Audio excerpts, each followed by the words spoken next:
నాకు ఇట్లా అసలు ముఖం చూపించుకోలేకపోతా నేను మొత్తం ఇది కూడా వేయించుకుంటలేదు సార్. ఇది పైసలు లేక ఇది ఈ కవర్ వేయించుకుంటలేను 200 కవర్ ఏం చేయాలి లేవు సార్. 2018 నుంచి నోటిఫికేషన్ కోసం చేయని అమ్ముకున్నా సార్. ఒక సంవత్సరం కష్టపడి వడ్డీ కట్టరా అంటాను ఎవరు మొత్తం అనుకున్నా. నాకేం తెలుసు ఇట్లా చెప్తారని. GO 81 అనేది ఈ యొక్క రేవంత్ రెడ్డి గారు చూపిస్తున్నారు సార్. ఈ GO 81 అడ్డు పెట్టుకొని నిరుద్యోగులను రోడ్డు మీద పంపించాడు కదా. ఇదే జీవోని మరి ఒక TS ని టీజీగా చేసిండు. అప్పుడు జీవో అడ్డు రాలేదా? మా బతుకులు మార్చాలంటే తెలంగాణ పేరునే మార్చింది.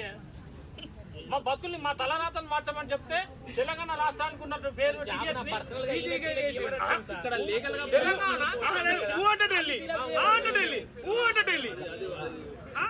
ఏం చేస్తారంటే వెళ్ళిపోయి నాకు అర్థం కాదు.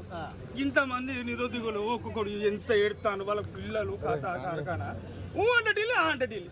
మళ్ళీ రేపు సీఎం సారు 3వ తారీఖు అమెరికా పోతారు 3 నుంచి 11. మరి మేము ఏం కావాలి అంతా ఏం కావాలి సార్? మేము అంతా రాష్ట్రం సార్. నేను 1:2 ఉన్నా. నేను నా 0.14% పోయింది.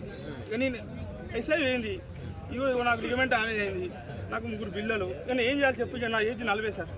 తర్వాత నాకు జాబ్ ఇయ్యారు. ఇక గడ్డ కూడా పెంచుకుంటాను. ఇక ఈ పౌచ్ కూడా వేసుకుంటాను పైసలు లేక. ఏం చేయాలి చెప్పు. ఇక ఏడిపోవాలి సార్. మేము ఫిబ్రవరి 14 నుంచి ఇప్పటి వరకు కొట్లాడతాను. చెప్పు ఏడిపోవాలి చెప్పు. అసలు ఇంటికి రమ్మంటాడు కదా, నిన్న మాట్లాడింది కదా. ఎవరు ఇంటిగా? మమ్మల్ని ఇంటి వరకు కూడా ఇంటి వరకు తీసుకుపోతారు సార్. మమ్మల్ని నుంచి ఆడే పంపిస్తారు. ఈయన చేస్తేనే ఇంతమంది పోలీసు వాళ్ళు వచ్చాయి.